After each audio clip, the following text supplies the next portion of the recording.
Welcome to the Michael Singer podcast, presented by Sounds True, in partnership with Shanti Publications.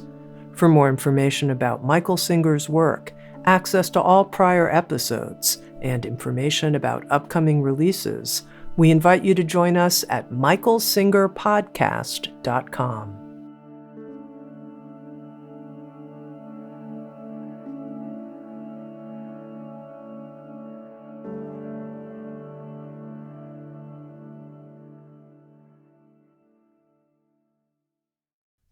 Jagradav, Jaya Masters. Rumi once started one of his talks by saying, the topic tonight is love. I won't compete with Rumi. There's a level of understanding of love. It can't take you there, because understanding can't take you there, because it's deeper than that. But certainly with Western mind, if you understand something, it's easier to open and quiet the mind down. Understanding love, what it is, where it comes from, why it's there, why it's not there, why there's pain, why there's joy, all that stuff is understandable through the process of Shakti, the process of yoga. The teachings are so simple, they're so obvious. First of all, do you feel love all the time, no matter what's happening, no matter what anybody does? The answer, of course, is no. The question is, why? But that's not the question we ask. The question we ask is, how do I find it? I need to find somebody. I need to find a job I love. I need to find things I love doing. I need inspiration. I need to get turned on. I need to do extreme sports. I need to do something. And that, of course, leads nowhere, because the moment you get some love, you worry about losing it, or somebody changes, or you change. And it's not so easy to say, I feel love all the time. You can get to periods in which, we'll talk about why that happens. You can even have love at first sight. Isn't that romantic? No. Because it won't be love at second sight. Why? Why is it like that? And is the answer to try to find or create situations outside that help you feel love, and encourage your probability of feeling love? And I'm going to tell you right now, the answer is no. That is no way to find love, because it's called conditional. It's only there when certain conditions are happening. So what is love? Love is this beautiful experience of energy pouring up into your heart. If it is not pouring up into your heart, it ain't love. Okay? You can talk about it all you want, sing songs, do everything you want, but you're just imagining what it would be like. There's literally an experience that is not that common to people, where energy, Shakti, call it what you want, energy comes up and it starts feeding the heart, starts filling the heart. It's unbelievable, isn't it? Okay? You certainly felt it some, but you got to admit you don't feel it all the time, right? Okay, but just know that that is what love is. It's not a warm puppy. The reason it's a warm puppy is you like warm puppies. If the warm puppy pees on you, you don't feel love. It has to be what you want. There has to be something happening that causes, or allows is a better word, allows that energy to come up and start feeding your heart. It does, literally. I hope you understand what I'm talking about. It's a little experience. Whoa, okay? The experience can be extremely strong.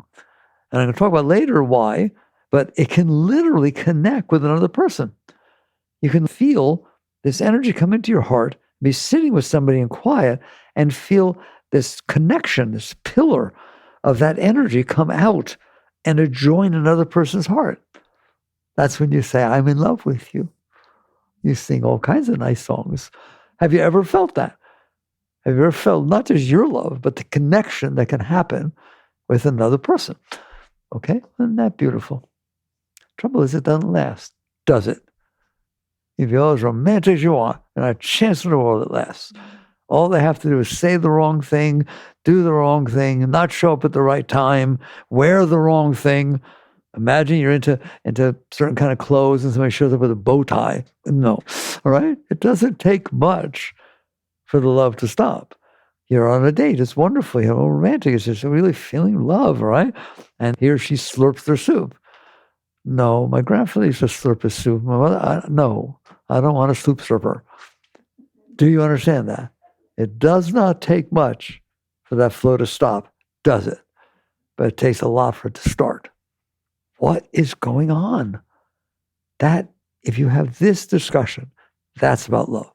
Love is about that flow of Shakti, that flow of energy coming up, welling inside of your heart, and hopefully never leaving. Is it possible that it never leaves? Absolutely. Absolutely. It's called unconditional love. It's unconditional. Why? It's inside of you. Love has nothing to do with another person. I always tell you, when you tell somebody I love you, what you really mean is, I love what I feel in your presence. If I stop feeling this in your presence, I'll find somebody else. It's like somebody can help your heart open as long as they behave, as long as they conditionally do what it is that helps to open your heart. And the moment they don't, it's questionable. And the moment you see them and it closes your heart, you know you're in the wrong relationship. But I want to talk you deeper than that, because that's not what love is. Love is not another person. I told you the other person, for reasons which we'll discuss, can help your heart to open so that the energy can flow up in your heart.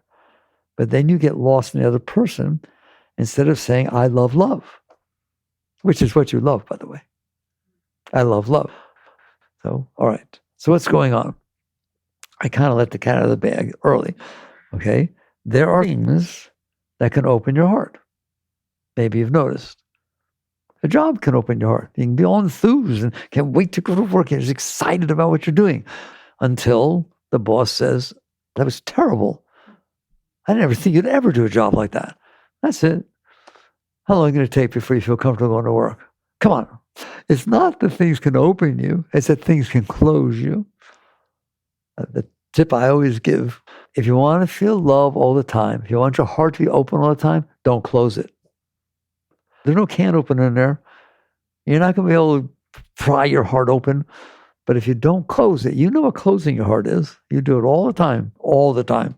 A thought can close your heart, can't it? A drop of ketchup on your pants, you have to go back to work, can stop the love that you were feeling. The heart is easy to close, isn't it? It does it all the time. It is not easy to open. So what's happening? What's happening is just what I said. The heart's natural state is open for everybody. The heart's natural state is open. The only reason it's not open is you're closing it. Why do I close it? Well, I got hurt once. I don't want to get hurt again. So I protect my heart, and that's like putting bars on your windows. I feel safer now. Yeah, but you're not. You're not. Okay? You're scared to go outside. If you protect your heart, you'll never feel love. Protection means a wall that you have put around your heart so it's not capable of being open enough to feel love. You feel safe, but don't confuse that with love. You feel better, but don't confuse that with love. Love is the pour up into the heart. If you put guards around the heart and say, I got hurt once, I don't want to get hurt again, you will never fully feel love. Because what you're basically saying is, if you out there behave in a way that gets around my guard, gets around what I'm afraid of, gets around what somebody did before that hurt me, if you can manage to do that, whoa, I can feel love. And that poor person doesn't know how to behave. How the heck do they know what you got going on in there? You be honest, right? So you wake up and you realize love is something that you either do or don't do inside yourself. You're the one who lives in there. You're the one who controls the flow of the energy. You do. Don't you make believe you don't. I don't understand you don't. What do you mean I control the flow of the energy? Why would I not want to feel love? Because you've had past experiences that you got hurt, you got bothered by, and now you're afraid, and therefore you close your heart. There. That's why. Okay? Well, how do I not have past experiences that hurt me? I did have those. So what do I do now? You learn to process them. You learn to be a higher being. You learn to sit there and say, well, I have a trade-off. I can protect myself for the rest of my life and never feel full love, but feel safe as long as you behave properly. And I'll let you know when you don't. In other words, you better be the way I need you to be, or I'm not going to feel love. The alternative, which I normally don't hit to the end of my talk, is to sit there and say, that's a non-starter. I don't know how people can behave. Do they ever behave exactly everyone the way you expect them to? Not a chance in the world. Therefore, you're going to protect yourself.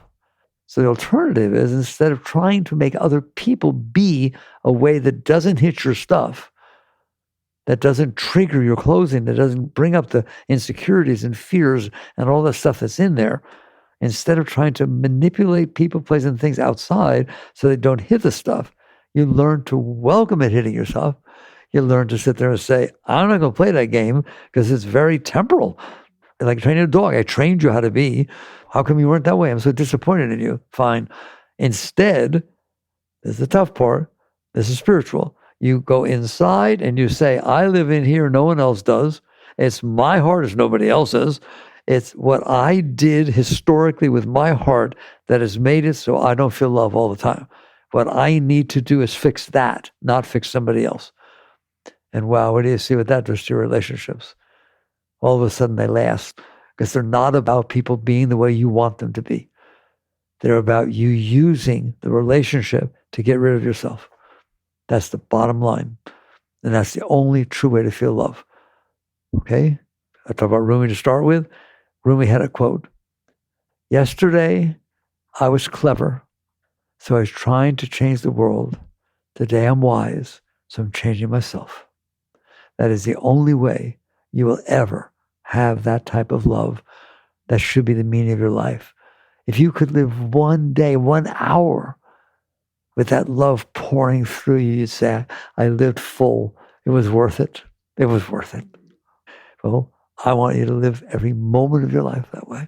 And you are capable, and don't you dare think you're not capable. It's work. But it's work to manipulate everybody you meet to be the way you want them to be too, isn't it? That's a lot of work, because you meet new people all the time and they behave, who knows? Okay, I have this bone I pick about first impressions. Everybody says the first impression is the most important. Come on, guys. He had some pizza that was bad the night before. Your first impression of that person is not anything you should be tied to. Somebody called 5 minutes before you met them and told them they won the lottery.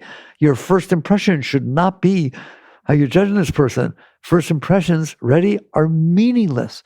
They're just what happened to happen to that person before you met them, how it impresses you now. They'll be different 10 minutes from now. They'll be different a year from now.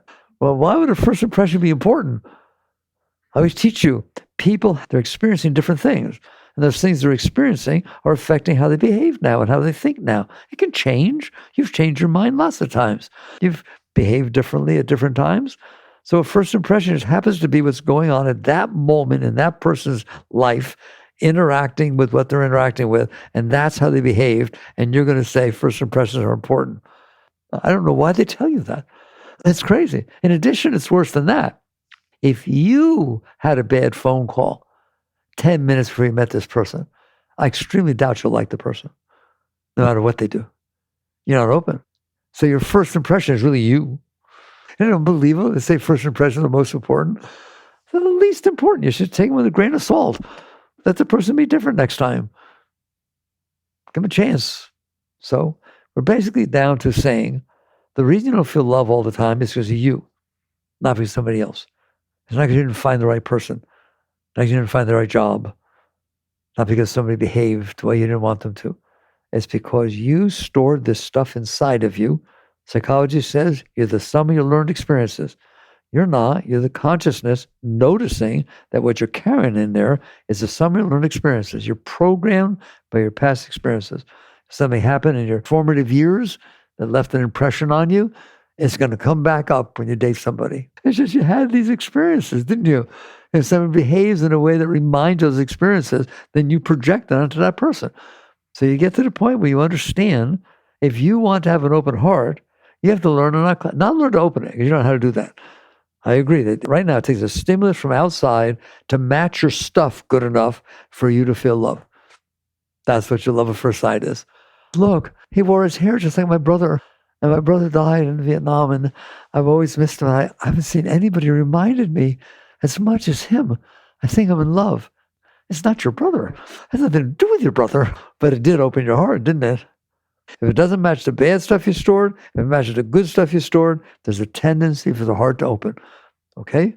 So what is the answer? The answer is to finally wake up and realize what I want is love, not a relationship that makes me feel love, because they don't last, do they? Come on, you're out of block. I know there's a word called marriage. Is there a word called divorce? Ever heard that? I think those people that got married weren't planning on getting divorced. What happened? They closed.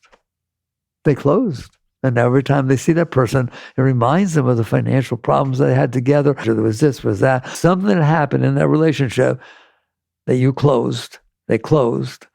And it's hard to get it back open, isn't it? The answer is not to try to make things not happen. The answer is not to try to find someone who matches what you need to match. Here, I met somebody and their grandfather went through the Holocaust. My grandfather went through the Holocaust. So what are you doing? It has nothing to do with the person. It has nothing to. It's because you stored this inside, and now you're closed inside, and this helped you open where you were closed. And therefore you feel attraction. Do you understand that? But people don't understand that, do they? They literally listen to that as opposed to, what's this stuff I have in here? It happened 10 years ago, it happened 15 years ago, it happened 20 years ago, it happened to my grandfather. What in the world am I doing carrying that inside of me and closing my heart until something happens that helps it open? I don't need help opening my heart. I need to stop closing it. How do you do that? Well, that's called spiritual growth. How do you do that? You watch. Let's do it. Like I said, I usually do this at the end. We'll do it now. You watch. From witness consciousness, you watch. Well, what is witness consciousness? It's not that you don't know. You're in there. You go to your therapist, you say, my heart hurts so bad. I'm your therapist. How do you know it hurts? How do you know your heart hurts? How do you know? Eventually you yell at the therapist, because I'm in here and I feel it. Pranam to you. Who's in there? Who's noticing the heart hurts? Who's noticing having a bad mind day? Who's noticing you met somebody? Oh, since I met them, my heart is just wide open. How do you know? Believe it or not, that's the right question. Because I'm in here. Were you in here when it was closed? Yeah. When it was open? Yeah. Which one do you like? Well, I know which one you like. But it's the same you that's in there experiencing this stuff. It will always be the same you. That's who's in there, the consciousness, the awareness of being. You're just getting caught and staring at the sum of your learned experiences. That's what's down there, your ego, your self-concept, your stored stuff. Eventually you catch on and say, well, if I really want to feel love all the time, I can't have that stuff in there. I can't run around with a predisposition of how I want everybody else to be. And if that way I like them, if not that way I don't like them, don't worry, you will have a very rough life. You have to look in there and say, why am I carrying this inside of me? I always challenge you guys with this. You're a very intelligent human being. You're the smartest, highest species we know of on the planet. How can it be smart to take every experience you had that you didn't like and store it inside of you so it bothers you for the rest of your life? You do that, don't you? You look inside and you see, I'm doing this. I've stored this. If something happens I don't like, what do? You push it away. You don't want to think about it. You don't want to have it bothering you. And therefore you push it away. That's equivalent to saying, I don't like it, so I'm going to keep it. And psychology agrees with that. It's called suppression, repression, denial. That entire act of what you do to push that away means it stays. Maybe that's the most important thing I can teach you. Do you know that? Do you know none of it goes away until you let it go away? That which happened to you fell out of a tree when you were 5 years old. You don't like trees now, you don't like the woods. You saw a snake in an aquarium at some sort of museum or zoo. And it was really scary. It was rattling. You won't take walks in the woods. You store these impressions inside of you, and you think it's normal. It's not only not normal, it's absurd. How many times did you not see a snake? Well, 700 million. But because you saw it once and it didn't feel good, you don't ever want to see it again. And the same thing with a relationship. We were getting along really well, and then he or she said something or did something and reminded me of my mother. I didn't like my mother. And you store this, all right? So the answer to feeling love all the time is to do some work inside and to sit there and say, do I want to store this stuff and be afraid of myself for the rest of my life that somebody will say something or something will stimulate it to come up? Or do I want to feel love? Because that's your choice. And then you ask the question, but it really was a very strong thing that bothered me. Can it really go away? There's not a single thing inside of you that you're not holding on to. Every single thing that's still in there is because you're keeping it in there. Otherwise, there is no super glue in there. It's empty sky. It's Zen, empty mind. It's just, you are the most beautiful being ever walked the face of the earth. But you stored this stuff in there, which gets stimulated, and it comes up, and you feel yucky, and you don't like that. So you go outside and try to manipulate the world so that doesn't happen, instead of going inside and noticing that you're the one who stored that stuff in there. And it does not have to be in there, period. I don't care what it is or how long it's been in there. People that are older sometimes ask me, but I'm 75 years old and I just started reading your books and learning these things. Really? Can I get that stuff out? Absolutely. In fact, I think you're in a better chance to let it out. Why? Why not let it out? You're almost done anyways. Why keep it in there, right? The age is helpful. It's like, man, okay, if I just got a few years to live, at least, what do I have to lose? And so you start working on letting go. You take the risk. It is a risk to be willing to feel that which you were not able to feel in the past. How's that? Well, how can I do that? Right now, you're using your will. You have will. You have will in there. You can make things happen and make things not happen. You do. You manipulate people. You decide what you want. You try to make it happen. So instead, you could use that exact same will to let go of the stuff you stored inside from the past. And that is what it means to grow spiritually.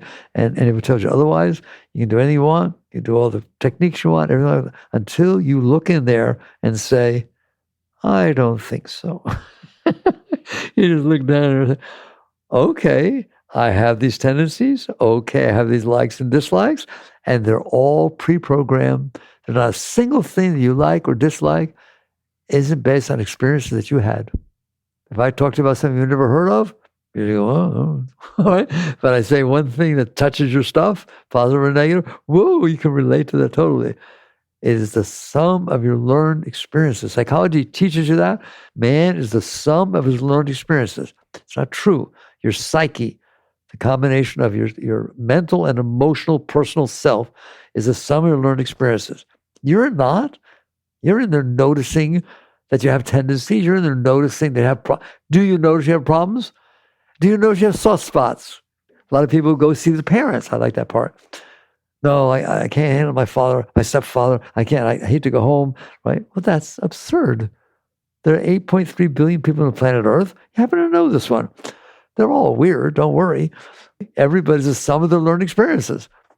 Every one of those 8.3 billion people are the sum of their learned experiences, not the sum of yours. So they're different, aren't they? Wow. That's enough to wake you up. They're not going to be the way you want because they're not the sum of your learned experiences. That's so deep. It's just this basic understanding of why people have so much trouble with relationships with each other. They expect them to be like them, but they're not. They're not going to be.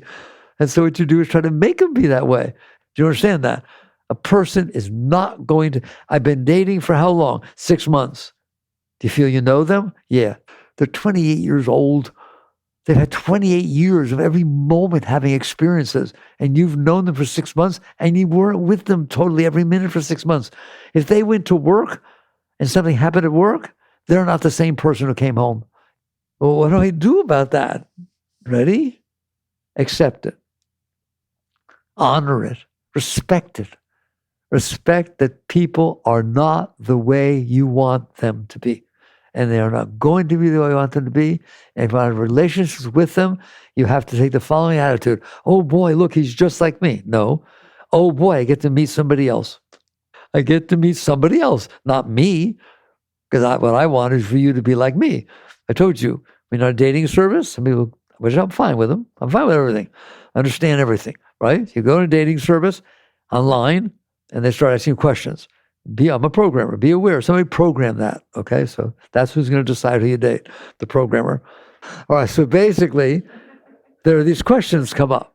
You're a vegetarian or you're a carnivore. Do you like pets? What kind of pet? Do you like cats? Do you like dogs? Do you like big dogs or little dogs? How do you like your hair? How do you like your partner to wear their hair? Do you like your parents? Would you like them to like your parents? Do you want to have children? Did you have brothers and sisters? And you start answering these questions all the way down, all about what are they asking? What do you like and what don't you like?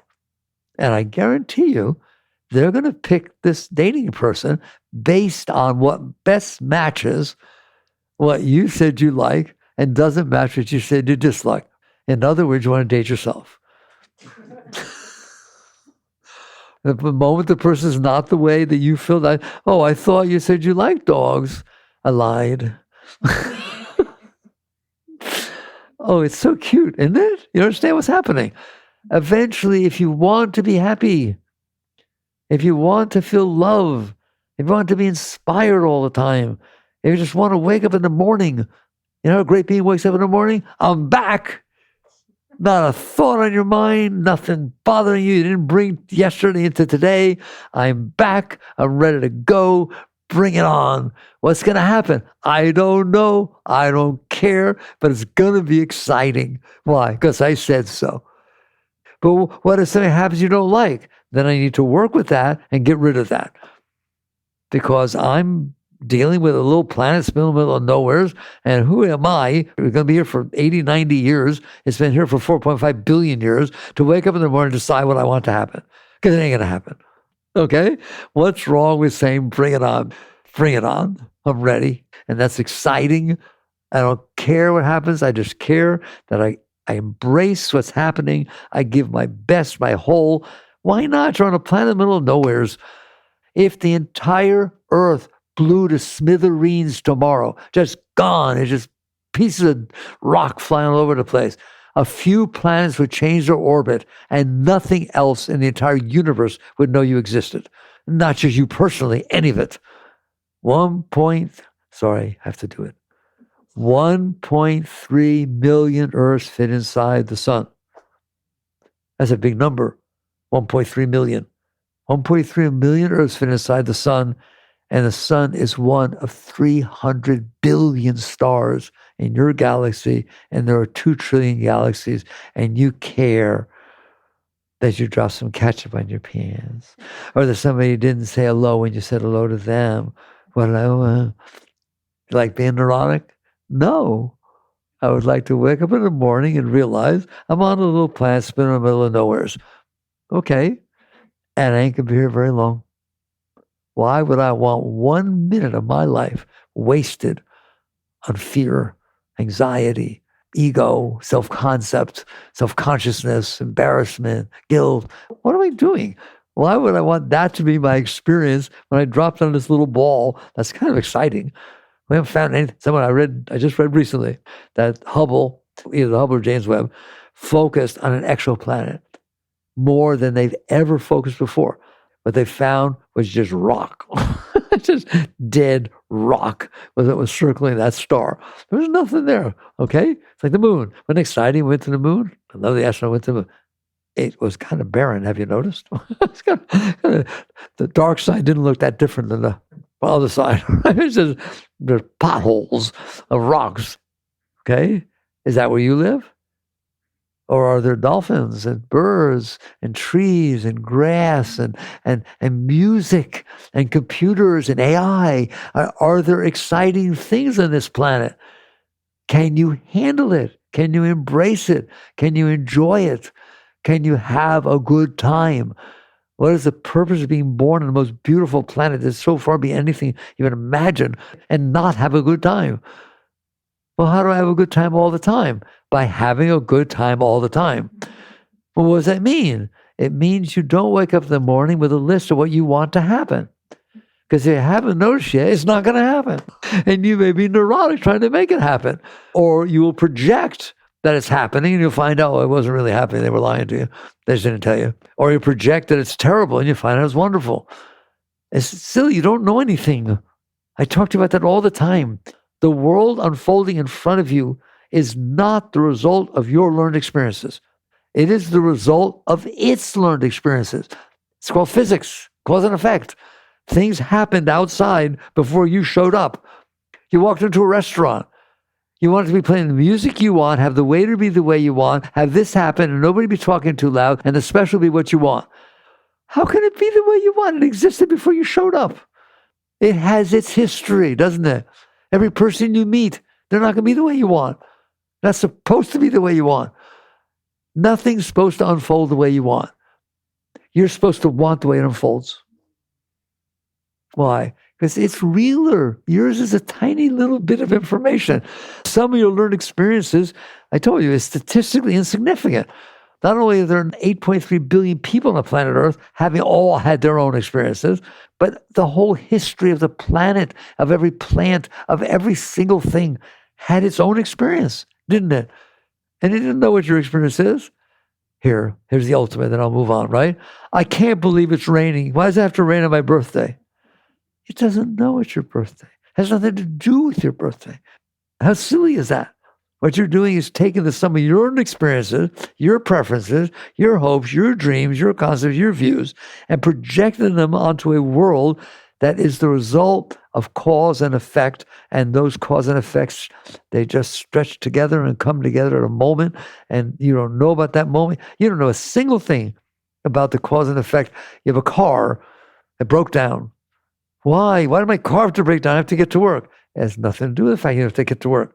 It has to do with the fact that the mechanic, left a wrench inside when he rebuilt the engine, right? 3 years ago. But you don't know anything about that. So you can't ever answer why something's happening, but you can answer why I'm not okay that something's happening. So now I have a car I need to deal with. A wise person does not try to make the world be the way they want. Neither relationships, nor pets, nor this, nor that. They are open and they walk into a situation with respect, saying, the moments and the people that are unfolding in front of me have history. I don't know that history. Then how can it be the way I want? It's going to be the result of all that history coming together in this moment. The moment in front of you, every single moment is going to be the result of all the causes that happened before that brought everything together to create that moment. And you want that moment to be the way you want, and your wants are the sum of your own experiences, not the sum of the whole. And that's where a wise person wakes up. Can you start by looking at the moment in front of you and realizing you don't know squat about that moment? You don't know what somebody told somebody else. You don't know what happened last year. You don't know anything that caused this moment to be the way it is. So the question is, are you okay with the moment?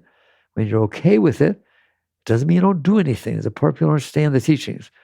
Just because you're okay, how can you not be okay? I don't like that Saturn has rings. That's like saying, I don't like what just happened. Because it's the same reason. The same reason Saturn has rings is the same reason that moment, all the cause of that moment came together and unfolded in front of you. And the fact that you were there for that moment, you could have looked the other way and not seen it. So things are unfolding. You start by saying, that's okay with me, which I think is very big of you. It's okay that Saturn has rings, all right? It's okay that reality exists and it actually dared to unfold in front of me as it naturally did. How are you with it? Fine. You really feel fine about it? No, there's emotions inside of me that don't feel so good about it, but I'm okay. I'm fine with that. There, that's the key. It's not like I'm trying to make the inside be the way I want. I'm back here noticing this in here is the sum of my learned experiences. That's what's going on in here, but that's not what's going on out there.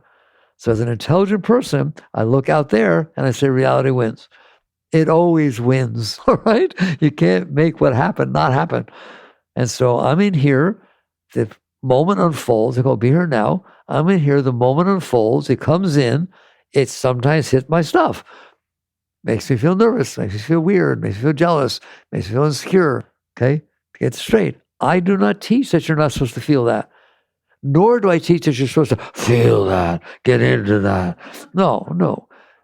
It comes in, it hits your stuff, and you're back here, and you let it come up to you. That's the key. You don't go down to it. You let it come up to you. But it doesn't feel good. Of course it doesn't feel good. You stored not feel good. Now it's coming back up. It's not going to feel good. Are you okay with that? Are you okay that the moment unfolded? Are you okay that there was this inner psychological reaction based on your stored past experiences? And then it comes up and you experience it and you let it go. Because what happens when you let it go? It's not in there the same as it was before. All of a sudden, it doesn't bother you as much next time it happens. I've had people tell me they didn't get along with their parents. So they went down, they have to go to parents for certain time holidays. And now that they've grown as much, meaning they honored and respected reality, that they go there and the parents haven't changed, but they changed. They think it's adorable. Look, they pick on each other all the time. Can they pick on me? It used to bother me. Don't bother me anymore. That's beautiful. That means you grew.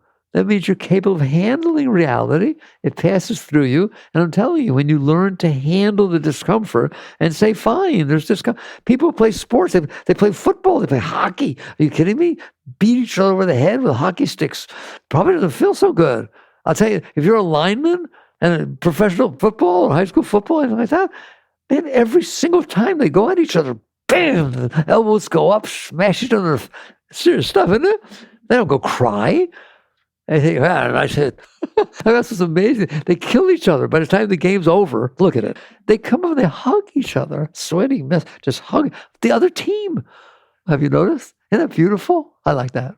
All right. So you get to the point where you understand that it's okay that the moment unfolded. It better be okay because it did unfold.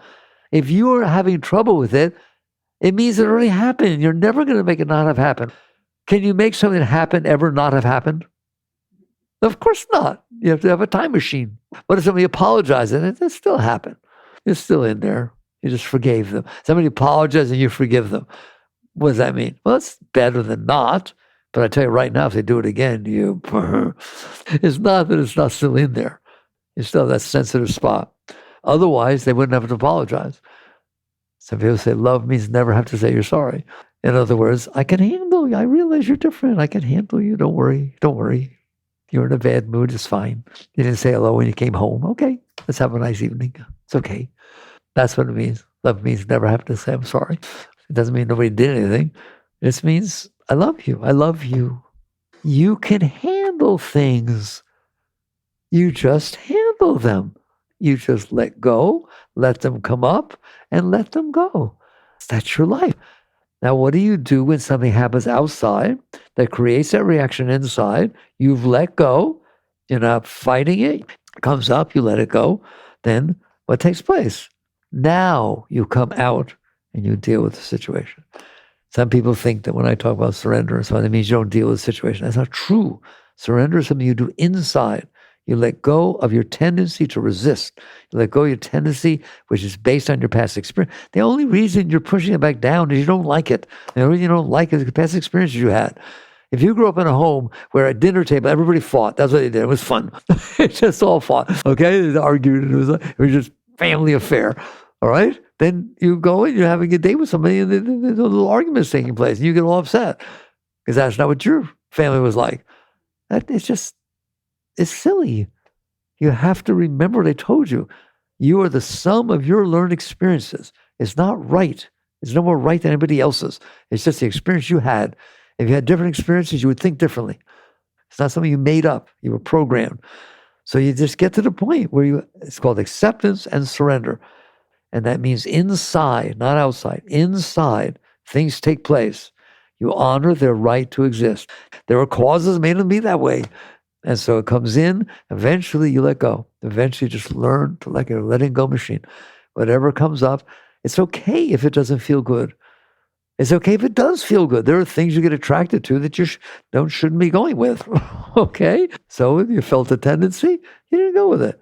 You felt a resistance, you didn't push it back down. You allow life to unfold and fit inside of you as it comes up. Then what? Then you deal with it. And you're going to find out, I don't know, 80, 90% of the time, there's nothing left to deal with. That the only reason you wanted to deal with it is you wanted to change it so it didn't bother you. Okay? And that goes for relationships, it goes for everything. And when you get to the point where you say, it didn't bother me that it bothered me. Oh, I like that. That's sexy, right? I'm okay that it bothered me. Somebody once asked Ramakrishna, a great enlightened master, does an enlightened master ever feel anger? You know what he said? Yes, but it's like riding on water. What difference does it make what you rode on water? Nobody can read it. It just comes in and passes right through. Comes in and passes right through. You know, you have a friend, a relationship, and they do something I didn't think, I like my favorite, I never thought you would say something like that, as opposed to, I guess you would. It passes through. What are you going to do? Make them be the way you want? No, they're not the same as you. But you can love them. Understand that? That's where we go back to love. When you don't close because somebody says something you didn't expect. There's two parties in there. You, the sum of your learned experiences, and what they said, the sum of their learned experiences. That didn't seem like a good chemistry. As opposed to, you are the sum of your learned experiences. I do not want you suppressing yourself in order to love me, or so I love you. I want to know you. You just learn that a relationship is that. That's a relationship. You don't have a relationship with yourself. A relationship with yourself, go stand in front of the mirror. You have a relationship with somebody else. And they are not supposed to be. They are different than you. Right? Just remember, they are the sum of their learned experiences. And if they're not, just like you. Everything you like is what I like. They're lying. They want you to like them. And eventually it won't work. It can't work. But if somebody is and they're open, doesn't mean you can't work with them. But just basically, you honor and respect that differences are outside. The outside is very different. It's not going to be the way you want. And people will not be the way you want. Are you able to handle that? And that's what Rumi meant by, yesterday I was clever, I was trying to change the world. Today I'm wise, I'm changing myself. You want to feel love? Let go. Just keep letting go. And what it means is not closing. What does that mean? I told you, you are love. You're walking tremendous love, but you close, so you don't feel it. It's like putting clouds in front of the sun. It's dark. If you don't put those clouds there, you're going to feel love. If you let go of the clouds as they're trying to come up, and you release them, the less stuff you carry inside of you, the better off you are. Somebody once, a great Buddhist master once said something like this: spirituality is never about getting anything. It's about losing everything. Now you understand what he's talking about. It's not about getting what you want. It's about letting go of what inside of you is separate in the world into what you like and what you don't want. And you are capable of doing that. How? Now we get to what I always teach. Not by saying, oh my God, I go, there's stuff in here. I had the terrible relationship with my stepfather 20 years ago. How can I get it out? That's not the teaching I want to teach you. What did he teach me? A car in front of you is driving slower than you want it to. You getting uptight, aren't you? Come on, buddy. 10 miles over the speed limit. Come on. You need to use your blinker. Nice blinker, buddy. What are you doing? You're bothering yourself about something you don't need to bother yourself about. It's not something that needs to be dealt with. The person doesn't hear you. If you talk to the driver in front of you, they do not hear you. So why don't we start there? Instead of starting with these major events that you stored inside of yourself, why don't you start with the things that there is no reason to resist? The weather, the driver in front of you. You said hello to somebody, they didn't say hello back. There's 8.3 billion people on the planet Earth. They didn't say hello either. That's how you learn to think. You find out later they had earplugs in, they didn't hear you say hello. And you made this whole mental mess of yourself because of it. So you start with what I call the low-hanging fruit. Just the things that if you accepted their existence, there'd be nothing to do about them. And the only reason you want to fight them is because you didn't like them. And so you stop, you just little by little let go of that. Just keep letting go. And then the next thing you know, something bigger happens. And because you learn how to let go of the discomfort that it's hot out, or it's raining when you don't want it to, or rain on your birthday, that kind of stuff, as you actually worked with that. Just let it go. Relax. That's how you let it go. You relax through it, like Ramakrishna. It's like riding on water. It comes up, it passes through. I don't have to get mad at myself because I felt bad. No, I just have to let it go. Just keep relaxing. How do you relax? By not resisting. So I'm going to say it again. How do you relax? by not resisting. When you resist, it creates tension. When you resist, there's two opposing forces. The reality that came in and you resisting it. And you're not going to be happy. So you just relax through it. And next thing you know, I have to go quicker now, that the next thing is going to happen. And it feels like the other thing did. But now you know how to relax through it. So you relax through it. Next thing you know, you're able to handle things that used to bother you. You don't even notice them anymore because you learn to let them pass through. And eventually you get to the point where you're a letting go machine. What do you do with your life? Let go. That's what I do all day of my life. But how do you have time for that? It takes time if you don't let it go through. You're going to deal with it for the rest of your life, right? If I just relax while it's happening, somebody starts to hit your stuff, let go. Ooh, wee, exciting. It's an extreme sport. What is, you are. You're an extreme sport. And you just keep letting go. But then you deal with it. If there's something left to deal with after you've let go of yourself, you deal with it. But you're going to find out the vast majority of the time, the only problem was you. The problem is that you wanted to be your way, and it wasn't. Or you didn't want it to be the way it was. But otherwise, it just was what it was, and the moment goes away. And you learn to let it. And now you can bring your whole self back down into it. So I'll be here now. You bring your whole self back down into the moment, and you deal with it constructively. Not, the reason I have to deal with it, I don't like what you said. No, okay, I let go of that, I don't like what you said. Now is something to deal with. Yeah, well, the charge you drew really isn't working well, and I need to deal with that. Not because of me, but because constructively it is best for the whole if we can converse about this. So you just get to the point. It's not that hard, but you have to wake up and realize, if you started with love, if you want to feel love, you need to let go of yourself. Let go of these patterns that you build that keep closing you. And you'll find that love is easier. And then you'll find one day you'll walk outside and the fact that it's mommy out, literally you can walk outside and you hear,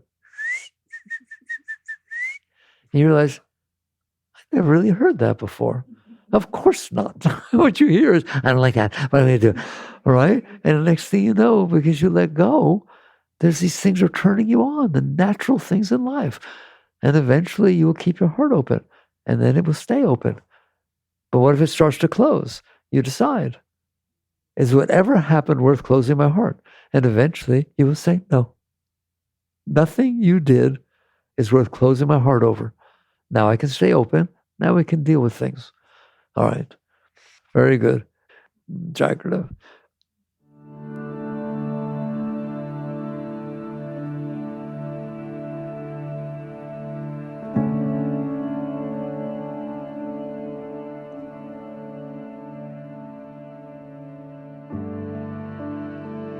You've been listening to the Michael Singer Podcast, produced by Sounds True in partnership with Shanti Publications.